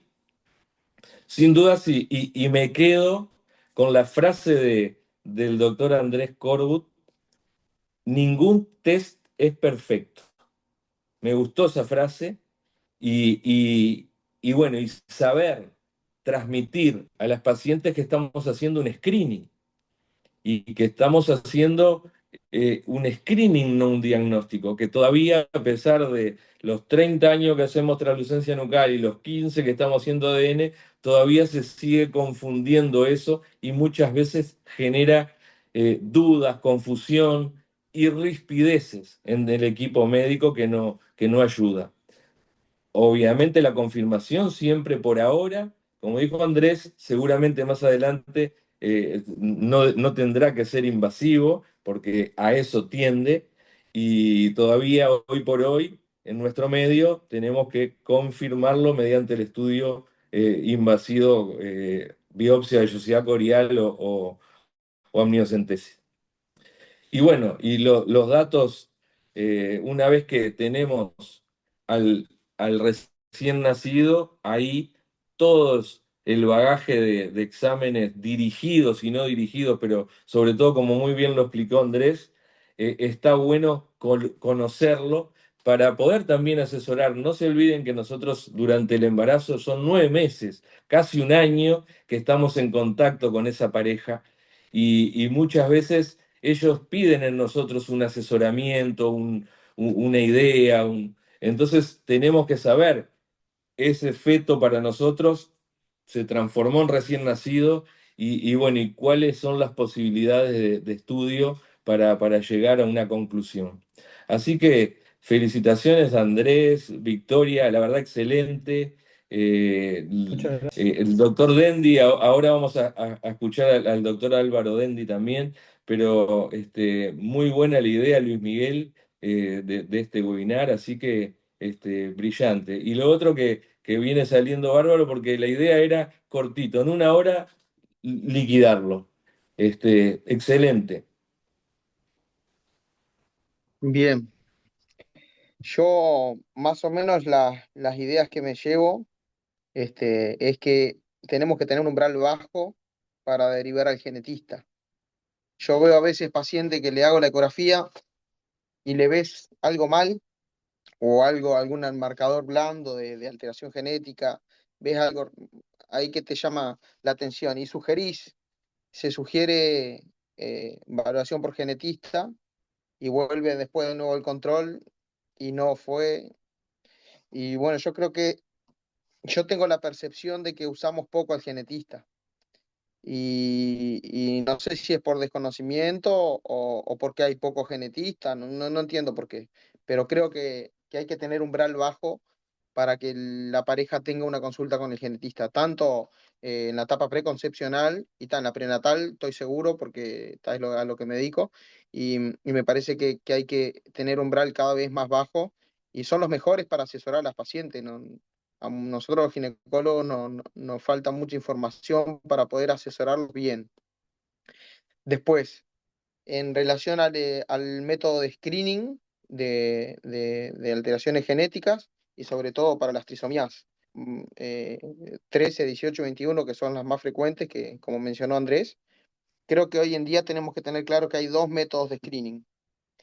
El método al que el Estado puede cubrirle a la paciente, que es el screening combinado, que es el screening bioquímico, combinado con los marcadores ecográficos y la edad de la paciente. Y ese sabemos todos que la sensibilidad es buena, pero que se escapan un montón. Y particularmente acá en Uruguay con el BPS nadie entiende por qué, pero hay mucho falso positivo. Y bueno, está, pero es el que el Estado le puede cubrir al 100% de las embarazadas y es gratis. Creo que ese es útil y hay que seguir usándolo. Pero creo que tenemos que tener presente todos los que hacemos obstetricia, de que está el otro método de screening que es mucho mejor, que es un montón de veces mejor, que tiene menos falso positivo, que tiene menos falsos negativos también, y tal, y que es el NIPT, el test de ADN en sangre, que puede tener alguna imperfección, sí, pero yo estoy convencido y cada vez que asesoro a una paciente que le hago la primera ecografía del embarazo y que ya le explico todo esto, me parece que hay que estar convencido y transmitirle ese convencimiento y esa seguridad a las pacientes de que hay otro método mejor, de que está disponible, de que no es gratis, que el Estado no se lo cubre, pero asesorarla y explicarle. Yo sé que hoy en día por 10.000 pesos se puede hacer el NIPT más básico y me parece que es un precio que es verdad que al principio era como más inaccesible, pero hoy en día me parece que es un poco más accesible. Entiendo que hay parejas que no lo pueden pagar, pero hay un montón que sí. Y bueno, en el bolsillo la gente, solo ellos saben. Entonces me parece que lo que nosotros tenemos que hacer como ginecólogos y obstetras es asesorar a la gente en este sentido y que la gente decida, pero hay que explicarle. Tenés dos métodos, el método gratis que da el Estado y que tiene estas ventajas y estas desventajas. Y después tenés el otro método que tiene estas ventajas y estas desventajas y tal. La desventaja principal me parece que es que no es gratis, que tampoco es que salga 2.000 pesos, porque 10.000 pesos no todo el mundo le sobra, pero está, me parece a mí que está más accesible que lo de antes. Después, en relación al tema del el mosaicismo, como mencionó Andrés, recordar que cuando nosotros vemos por ecografía alteraciones anatómicas em, y tenemos un método de screening, como por ejemplo el ADN en sangre, que es normal, puede haber alteración igual. Entonces, no es que el ADN eh, por sí es mejor y le gana la ecografía, es mejor como método de screening, sí, pero si la ecografía coincide lo que vemos con el resultado del ADN, si vemos un feto que tiene alteraciones anatómicas y el test de screening, cualquiera que sea, el bioquímico también, si da normal, recordar que puede haber mosaicismos confinados al feto, y a la inversa también, si el feto está totalmente normal y el test de ADN o el screening bioquímico da alterado, recordar que puede haber algún tipo de mosaicismo en la placenta, y bueno, eso, aunque el ADN diga, tiene trisomía 13, 18 o 21 o alguna otra, y la eco es normal, lo conveniente es hacerle un diagnóstico invasivo después de las 16 semanas, con células fetales, hacer la amniocentesis. Si me equivoco, Andrés, me corregís, por favor. Este, nada, recordar eso, porque uno No, está tiene la bien, está idea bien. de que el ADN es lo mejor y tal, y no le gana, o sea, le gana al screening combinado, que es la eco y el bioquímico, sí le gana por robo, pero no la mata, no mata la ecografía. La ecografía no la mata nada. La ecografía es insustituible porque tiene otras ventajas. Y bueno, y puede hacer parar la oreja cuando están esas situaciones de mosaicismo.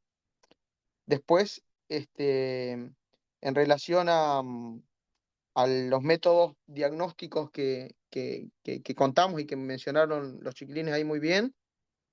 Yo hice un curso en Barcelona Clinic de genética, dirigida a ginecólogos, y ahí en cada presentación nos hacían el esquema como para que nos quede en la cabeza.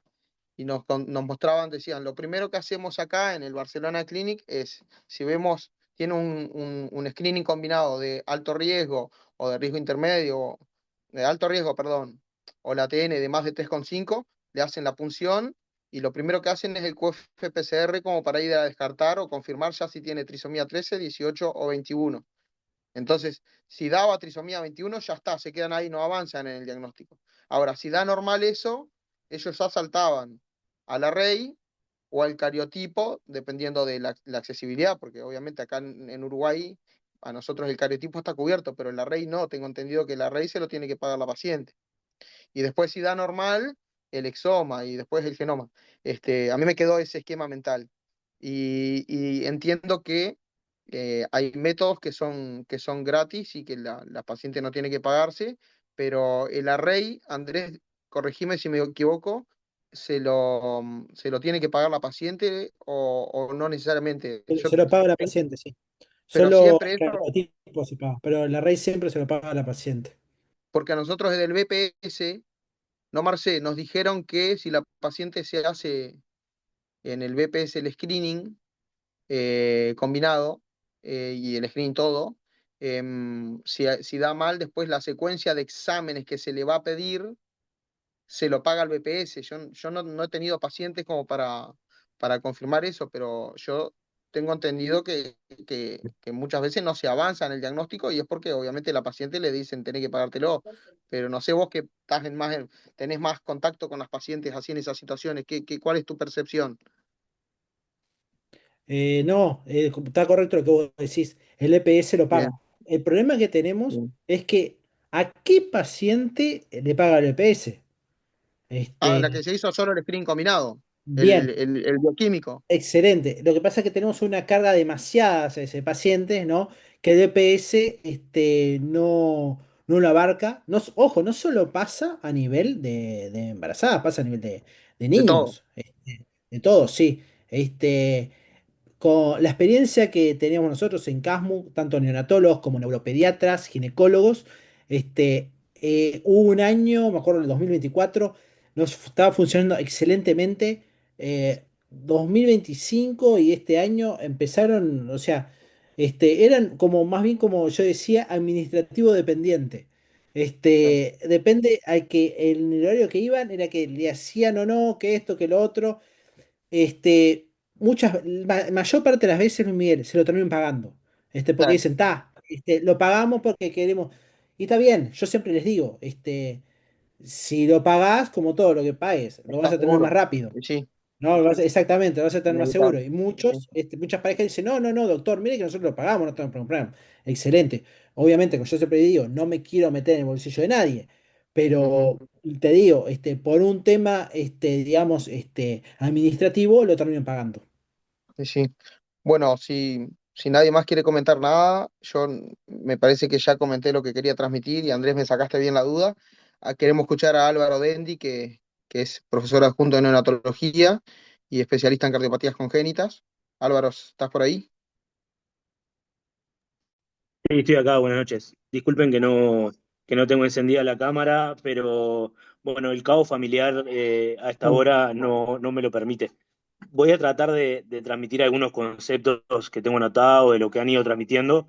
Eh, Más que nada reflexiones. No hay mucho nuevo que vaya a poder aportarles, pero sí reflexiones sobre lo que fueron transmitiendo. Me voy a correr un segundito. Lo primero que les quería comentar tiene que ver con algo que habían mencionado vinculado a la normativa de reproducción asistida y cómo se da esa normativa y cómo está financiada. Porque si bien la normativa tiene una cantidad de planteos específicos que hacen a cómo se van a dar los procesos de diagnóstico y el abordaje de ese grupo de pacientes, la necesidad de ese grupo de pacientes y demás, eh, a efectos prácticos, ¿cuál es la realidad desde el punto de vista asistencial? La realidad desde el punto de vista asistencial es que el costo se transfiere directamente a los pacientes y por lo tanto muchos de esos pacientes no pueden acceder a las prestaciones a las que tienen que acceder. En el subsector público hay un centro de referencia nacional, que es el centro de referencia del Centro Hospitalario Pereira Rosell, donde se atienden todos los pacientes derivados del subsector público del país. Y esos pacientes hoy en día tienen una cobertura parcial, por decir de alguna manera, porque se hacen los estudios básicos, los de fertilidad masculina y los cariotipos. Pero cuando ya entramos a discutir exoma y secuenciación, se da un análisis de caso a caso de la gestión, y a veces se aprueban y a veces no. Entonces, la evaluación de esos pacientes es subóptima. Entonces, hoy en día, nosotros lo que tenemos es, en realidad, un sistema de reproducción asistida dinero dependiente, donde quien puede pagarlo tiene certezas y donde quien no lo puede pagar, en realidad tiene dudas, incertidumbres y a veces malos resultados, porque como ustedes saben, las técnicas de reproducción asistidas están asociadas a un aumento estadísticamente significativo de los recién nacidos portadores de defectos congénitos. Entonces, bueno, esto es un problema que de la gestión y de las políticas públicas se tiene que resolver, es una discusión que nos debemos, es una financiación que hay que analizar, pero que no lo hemos hecho. Entonces, bueno, me parece que eso es un problema a discutir. Eh, También es verdad una cosa que ustedes mencionaban y que me parece que no es para dejarlo pasar, que tiene que ver, por ahí vos lo dijiste, Luis Miguel, con si hay pocos genetistas o en realidad lo que sucede es que hay pocas derivaciones. Y creo que lo que no hay en ninguna especialidad o en alguna se asoma el intento, pero lo que no hay es una planificación de las necesidades país. Hoy en día se está trabajando, me parece, en eso, pero no lo hay, de las necesidades país de las especialidades y en la genética no se escapa de esa realidad, ¿no? Entonces, al no haber una planificación de las necesidades, al no haber un conocimiento epidemiológico del conjunto de pacientes y los binomios que van a requerir esa asistencia, no podemos afirmarlo, pero resulta a priori, por la impresión que uno tiene, que sí, que el número que hay es muy escaso y que además cuando uno empieza a mirar las áreas de inserción específica que tienen los genetistas, la de reproducción y la de la neonatología, la perinatología, los recursos humanos son escasos. Y a eso se suma el interés relativo que tiene el sistema y las instituciones por insertar esos recursos humanos, porque en definitiva lo termina saldando con un análisis multidisciplinario que llevamos a cabo un poquito entre todos, como ustedes deben vivir en sus realidades asistenciales todos los días. Entonces ahí es una discusión que también como sociedades nos debemos. También es una discusión de políticas públicas, de planificación de recursos humanos, pero que desde las sociedades nosotros tenemos que jerarquizar ese problema porque si no difícilmente lo vayan a tomar. Hoy en día nosotros en realidad generamos una solución porque lo abordamos, como les decía, de forma multidisciplinaria, pero donde hay se insertan y donde no hay lo vamos llevando como podemos. Una cosa que quería mencionar, que me parece importante es, y ahora sí yendo a lo específico de la especialidad, eh, cómo en el Uruguay nosotros hacemos diagnóstico de nuestros pacientes. Yo me voy a referir a las cardiopatías congénitas porque es donde yo tengo más experiencia y donde puedo hablar con cierta tranquilidad de que lo que voy a decir tiene sustento. Pero cómo nosotros hacemos el diagnóstico en nuestro país, cómo iniciamos el manejo de esos pacientes y cómo se hace en el mundo, en otros lugares, en otras latitudes. En el Uruguay, lo clásico es que nosotros empecemos en el paciente con cardiopatía congénita, identificando si es un paciente sindromático o no sindromático, porque por algún motivo, arraigado en nuestro desarrollo académico en algún momento, aprendimos que aquellos sindromáticos en general se asocian más con patologías genéticas que aquellos no sindromáticos. Y yo, a través de los años, he ido leyendo y leyendo y leyendo y cada vez nos alejamos más de ese concepto. Y tanto la Academia Americana de Genética como la COG plantean que todos aquellos pacientes que tengan defectos congénitos cardiovasculares tienen que ser estudiados genéticamente. Entonces, si tenés una cardiopatía congénita, te tenés que estudiar genéticamente, porque en realidad, hoy mencionaban el número del 20%, sí, alrededor de 1 de cada 4 pacientes que tienen una cardiopatía congénita tienen un componente genético. De esos, la enorme mayoría son sindromáticos, pero muchos de ellos no, y tienen una patología de origen genético.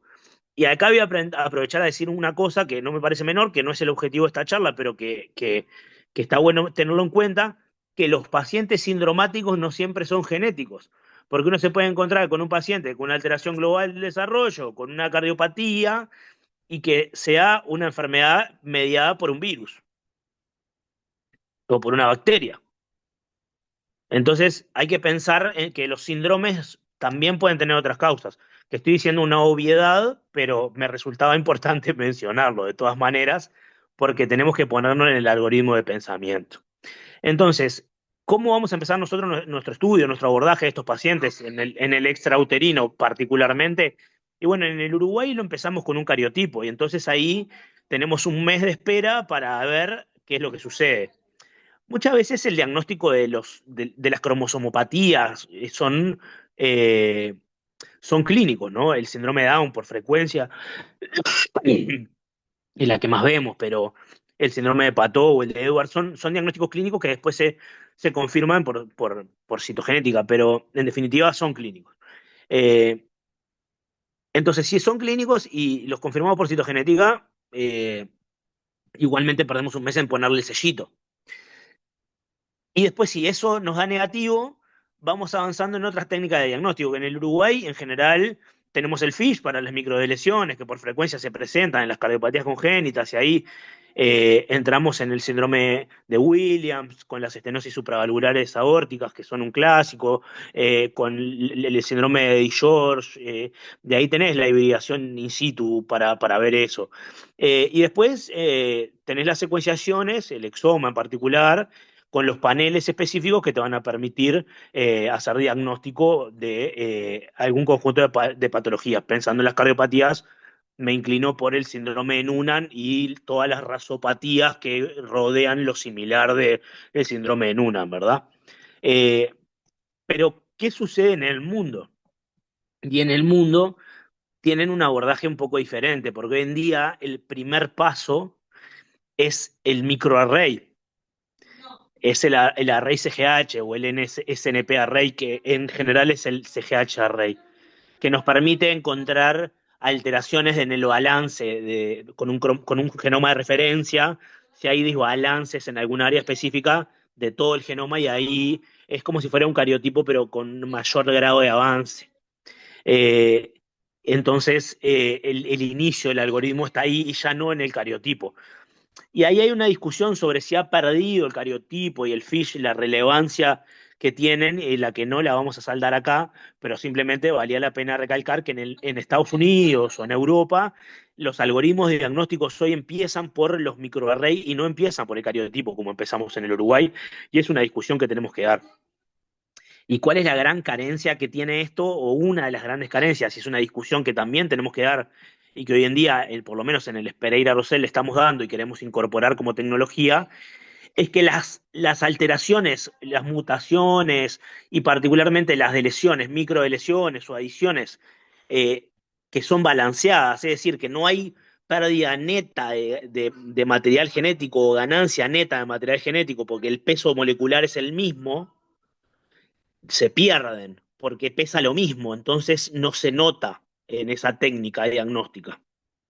Entonces se empieza a utilizar una técnica que ahora nos permite ver con cierta resolución eso, que se llama mapeo óptico genómico. Y eso a nosotros nos va a permitir particularmente saldar la discusión de las mutaciones balanceadas, las alteraciones, microdeleciones, microadiciones, duplicaciones balanceadas, donde se pierde y se gana, pero el equilibrio es el mismo. Entonces, todo eso está inserto en el algoritmo, pero el punto de partida es diferente, y eso me parecía que valía la pena recalcarlo. Y un planteo final, simplemente para ir cerrando, más allá de la importancia de pensar en modificar nuestros algoritmos, es que desde el Ministerio de Salud Pública hay un planteo bien interesante que hay que discutir, que yo no lo tengo laudado en mi fuero íntimo y lo he discutido con algunos genetistas en nuestro país, y está bueno que capaz que nuestros compañeros que dieron las presentaciones nos mencionen a ver qué piensan, y que ya hay experiencias a nivel internacional de esto, particularmente en Inglaterra, hay experiencias interesantes y que se están llevando también a cabo ahora nuevos planes piloto vinculados a hacer exomas poblacionales en los recién nacidos. con la pesquisa neonatal. Es una ampliación de la pesquisa neonatal donde se realizarían exomas a todos los recién nacidos en el país. Yo entiendo que tiene complejidades bioéticas y complejidades por la masa de información que se va a generar. Entiendo que hay genetistas que están a favor, genetistas que están en contra, neonatólogos que han dado la discusión a favor y diferentes puntos. Me parece que es una interesante discusión para dar, que se apega mucho a esta charla, porque en definitiva es como el paso siguiente, ¿no? ¿Dónde estamos parados hoy? ¿Cuáles son los estudios que tenemos? Pero, y el paso siguiente es, ¿y si los estudiamos a todos, con qué nos vamos a encontrar? ¿Y qué información vamos a utilizar y de qué manera la vamos a utilizar? ¿Y qué nos va a permitir hacer todo esto? Entonces, me parecía bien interesante traerlo a colación, me gustaría saber qué piensan, y creo que es una iniciativa que ha venido desde el Ministerio que es por lo menos interesante para analizar. Agradecerle a la sociedad por la invitación, a los compañeros por sus intervenciones y por las presentaciones, y quedo, por supuesto, a las órdenes.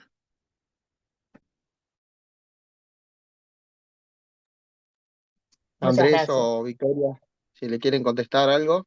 Si querés empiezo yo, Andrés. Me voy a apagar el video por las dudas también de trancarme. Eh, pero a mí lo que me parece importante, dos cosas de lo que dijo Álvaro, es que la primera es que lamentablemente en Uruguay la reproducción asistida es la única prestación del Fondo Nacional de Recursos que tiene copagos.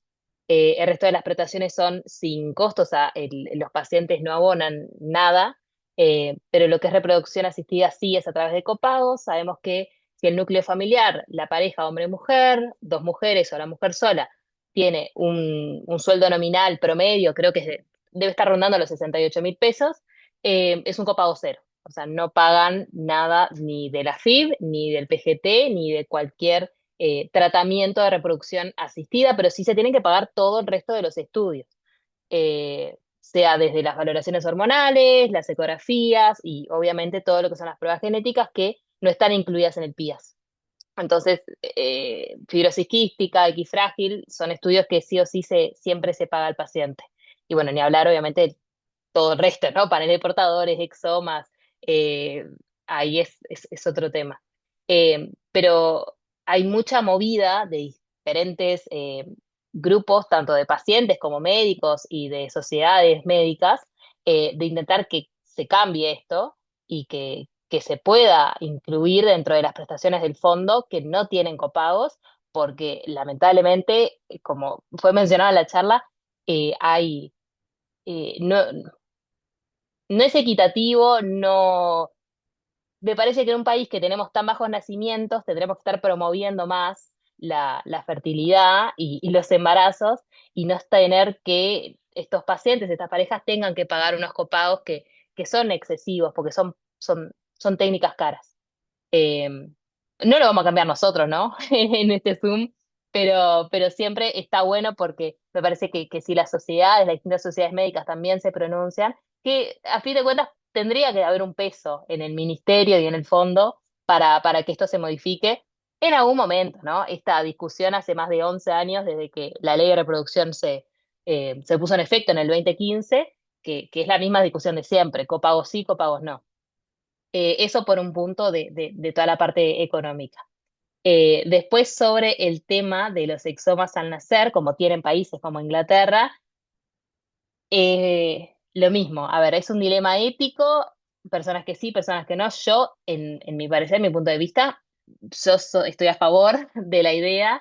Me parece que los beneficios pueden ser superiores que nada, que el tema ético, o sea, el diagnóstico precoz de un montón de enfermedades, no se tiene que informar al paciente de todo, o sea, eh, pero sí de lo que sabemos que va a ser grave, de lo que va a afectar a ese niño y que una detección temprana, lo que decíamos, detectar de manera temprana va a cambiar la historia de esa familia. Eh, pero nada, ese es mi punto de vista, ¿no? Obviamente vamos a ver, Andrés, qué opina del tema. Disculpa, Victoria, hay un compañero, que ecografista, José María Pérez Penco, que pregunta si hay posibilidad de comentarios. Eh, en esa pregunta, ahí puede escribir los comentarios, creo que es por ahí. Así como, sí, ya estoy viendo ahí Está. la pregunta que hizo. Que la escriba por ahí y se responde.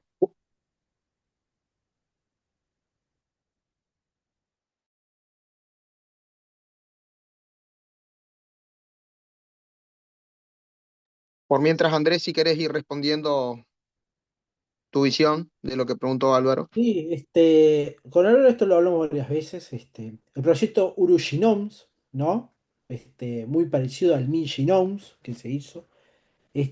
Sí, es más, lo he hablado muchas veces, pero hay un problema, que es el tema de los egos acá, que cuando vos lo planteás muchas veces siempre te lo patean para el costado. Yo fui uno de los primeros, cuando era posgrado, de hablar del proyecto Uruginoms. Este, no solo para el tema de las variantes y frecuencias a nivel poblacionales, sino que tenemos los que trabajamos también a nivel de cáncer hereditario, tenemos una población europea en la que tenemos muchas variantes de significado incierto, en el cual tendríamos que hacer un Eugenol para frecuencias de variantes. Tenemos colegas muchas veces que me han pasado que les llega una variante de significado incierto y la han tomado como que fuera benigna y lamentablemente, a los 3 meses, la señora, porque que yo trabajo en mama mucho en el centro de mama en Casmo, ha tenido un cáncer de mama recidiva y tenía una variante de significado incierto y no nos llegó al genetista. El oncólogo le clasificó porque era una variante de significado incierto, porque población de que es una frecuencia relativamente baja, pero no le dio mucha importancia y lamentablemente es una perjudicación para el paciente. Por lo tanto, es fundamental hacer un Luginoms. Obviamente es muy difícil, como ya digo, por tema de egos, por tema de política, por tema de secuenciación, por problema de costos. Que no lo veo algo tan disparatado, porque esto ya lo hablamos con Álvaro hace años, ¿no? Lo hemos nombrado. Y es algo muy importante para beneficiar todo, ¿no?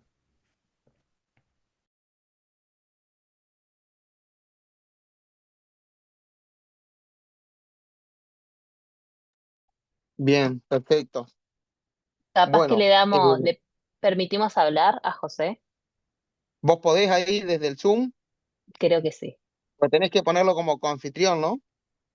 A ver ahí. Chema, Sí, no sé si me ahí va. oyen. Perfecto. Sí, sí, te escuchamos, perfecto. Bien, bien. En primer lugar, felicitar la iniciativa.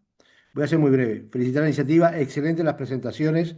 Excelente el comentario del compañero de clínicas.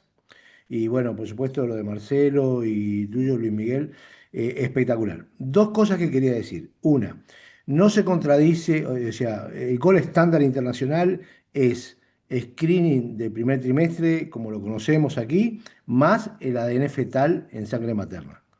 Ese es el gol estándar general. De eso estamos todos de acuerdo y de ahí deberíamos tratar de partir. Lo otro que quería generar es que desde que yo regresé al país me genera una gran incertidumbre el no tener un mapa genético del país. Y eso tal vez sea una tarea muy importante a desarrollar para estar bien claro a qué pacientes tenemos que hacerle determinados estudios y a qué no. Y con eso podemos un poco diferenciar un poco más cuáles son, dónde tenemos que invertir. Totalmente de acuerdo con el comentario del compañero de clínicas de que hay que hacer un esfuerzo mayor para poder desarrollar una alternativa de prevención y quiero hacer específicamente un énfasis en lo que nos corresponde a nosotros como ecografistas. Yo soy ginecólogo, soy ginecobstétrica, especialista en medicina fetal, pero a nivel del gol estándar internacional, hoy nos hace falta hacer un seguimiento y un mapeo nacional.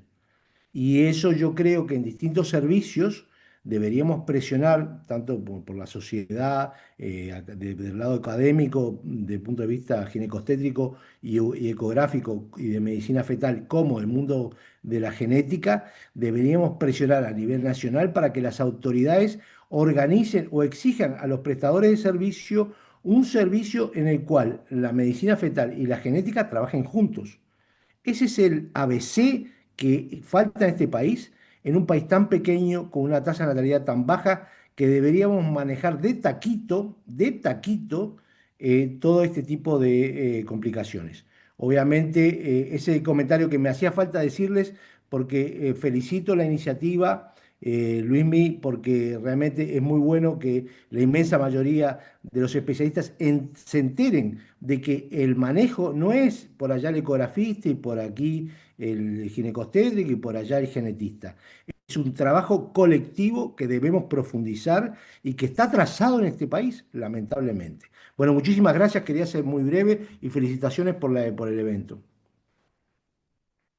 Muchas gracias por tus comentarios, Chema, y estoy totalmente de acuerdo. Y es verdad eso, que no existe que trabajemos por separado. De hecho, a nosotros nos pasa en el hospital de clínicas que no tenemos un genetista vinculado a nuestro servicio. Al menos yo no conozco a nadie desde que estoy ahí. Nunca hubo nadie de genética. Siempre es el tema de vos, mándenla al genetista y tiene que ir al Pereira. Y eso ya es un atraso, ¿viste? Y bueno, ahora por suerte tenemos el vínculo con Andrés, que en realidad está por anatomía patológica en la clínica, no está por genética.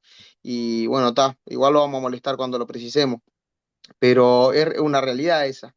Y yo veo en el británico que trabajo, veo que hay un vínculo más fluido entre los ginecólogos con el genetista y como que nosotros se sugiere consulta con genetista y el próximo control viene la mujer y ya la vio el genetista y ya le pidió esto y ya le pidió aquello. Lo veo como más fluido. Ahora es el hospital británico, es un seguro de salud. No lo veo tan así en las mutualistas, no digo en general, pero no veo esa fluidez. Así que está, en eso te doy toda la razón.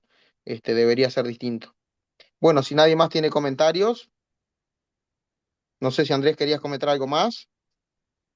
Marce, No, más Álvaro, nada. bien, perfecto. Bueno, felicitarlos a Andrés y a Victoria por las excelentes presentaciones que nos dieron. Yo creo que el tema era necesario traerlo a la mesa y creo que vamos a tener que repetir alguna charla más adelante, no este año porque se vienen actividades intensas, pero para refrescar la memoria y ver si se puede avanzar en algo. Así que está. Marcelo y Álvaro también, muchísimas gracias por estar acompañándonos y por los comentarios. Y bueno, gracias a todos los participantes que se quedaron un montón hasta esta hora, siendo casi las 10 de la noche, se nota la importancia que tiene este tema. Y bueno, nada, gracias y bueno, los esperamos en algún próximo webinar que vamos a ver cuándo lo hacemos.